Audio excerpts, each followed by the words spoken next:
Break. इस वक्त की बड़ी खबर ये बीकानेर से मिल रही है, लेकिन इसके बाद बाड़मेर से खबर आ रही है, वो भी आप जान लीजिए। भारत पाक सीमा पर तनाव चरम पर है, लेकिन बाड़मेर से जानकारी क्या मिल पा रही है वो हम आपको बता देते हैं। बाड़मेर से खबर सामने आ रही है। ये खबर को आपको बताया कि अब शाम 6 बजे से सुबह 6 बजे तक ब्लैकआउट रहेगा। अब शाम 6 बजे से लेकर सुबह 6 बजे तक ब्लैकआउट रहेगा। वर्तमान परिस्थितियों के मद्देनजर प्रशासन का एक बड़ा फैसला। बाड़मेर डीएम टीना डाबी ने दिशा निर्देश ये जारी कर दिए हैं। शाम 5 बजे के बाद जिले के सभी बाजार पूरी तरीके से बंद रहेंगे। शाम 6 बजे से लेकर सुबह के 6 बजे तक ब्लैकआउट लागू रहेगा। ये कलेक्टर की ओर से निर्णय लिया गया है। सभी घरों, प्रतिष्ठानों की सभी लाइटें बंद कर रखना अनिवार्य है। इस दौरान किसी भी वाहन का चलना पूरी तरीके से प्रतिबंधित रहेगा। इस वक्त की बड़ी खबर आपको दे रहे हैं दुर्ग सिंह, हमारे सहयोगी हमारे साथ जुड़ रहे हैं। दुर्ग सिंह, पहले तो 9 बजे से लेकर 4 बजे तक था ब्लैकआउट, लेकिन मौजूदा परिस्थितियों को देखते हुए समय में परिवर्तन किया गया है। लोगों से किस तरीके से बात प्रशासन की हो रही है, जरा बताइएगा, क्या तैयारी चल रही है?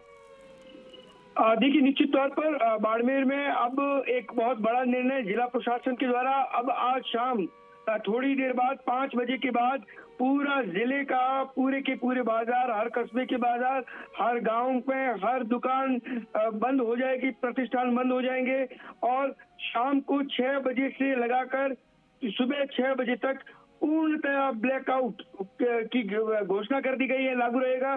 सभी घरों और दुकानों में सभी प्रकार की लाइट्स बंद रखना अब अनिवार्य होगा और इस दौरान किसी भी तरह का वाहन का चलना सड़कों पर पूर्ण तरीके से प्रतिबंधित कर दिया गया है। चाहे वो तिपहिया वाहन हो, 4 पहिया वाहन हो या दुपहिया वाहन हो। रात को कोई भी वाहन सड़क पर दिखा तो कार्रवाई होगी।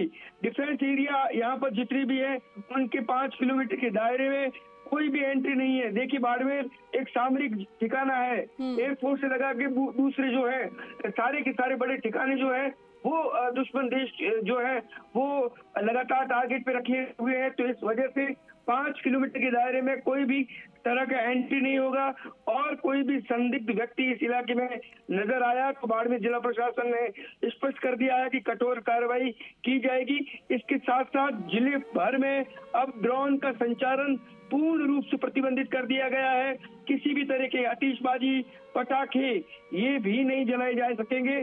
अगर इनके नियमों की कोई अवहेलना करता है तो उसके खिलाफ कार्रवाई होगी। सीधे तौर पर आम जनता से अपील की गई है कि जो हालात बने हैं सरहद पर, उसको देखते हुए सरकार, जिला प्रशासन और सुरक्षा एजेंसियां जो एडवाइजरी जारी करे उस पर गंभीरता से काम करे, किसी भी तरीके से उसको क्रॉस न करें। तो बाड़मेर जिला प्रशासन ने नई एडवाइजरी थोड़ी ही देर पहले जारी कर दी है और अब ठीक 1.5 घंटे बाद 5 बजते ही बाड़मेर सरहदी जो जिला है ये पूरा का पूरा बंद हो जाएगा और 6 बजे के बाद नो लाइट्स, किसी भी तरीके की कोई लाइट जो है वो न वाहनों की दिखेगी, न घरों में दिखेगी, न किसी इमारत में दिखेगी।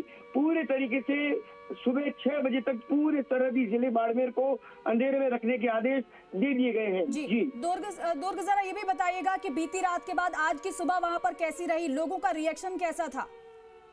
देखिए, मैं आपको बता दूं कि सुबह लगातार दूसरे दिन जब ब्लैकआउट रहा तो उसके बाद सुबह 4 बजे जब ब्लैकआउट में ढील दी गई, आम जनजीवन जो है वो पूरी तरीके से सामान्य रहा। लेकिन लोगों में इस बात को लेकर चर्चा जरूर रही कि उत्तरलाई एयरफोर्स स्टेशन को पाकिस्तान ने अटैक करने का प्रयास किया, जिसको हमारे एयर डिफेंस सिस्टम ने नेस्ता नाबूद कर दिया। इसकी चर्चा जरूर रही, लेकिन सरहदी इलाके के लोग दुर्ग, यानी कि लोगों में कोई खौफ नहीं, कोई पैनिक नहीं है। वो समझ रहे हैं कि सेना बॉर्डर पर मुस्तैदी से तैनात है और हमें कोई खतरा नहीं है। फिलहाल फिर भी एहतियातन के तौर पर प्रशासन की ओर से निर्णय जो लिया गया है, उम्मीद यही करेंगे कि लोगों का सहयोग मिलेगा। बहुत शुक्रिया आपका जानकारी के लिए, बातचीत के लिए। और बीकानेर से इसी बीच बड़ी खबर आ रही है, वो भी आपको बताएंगे।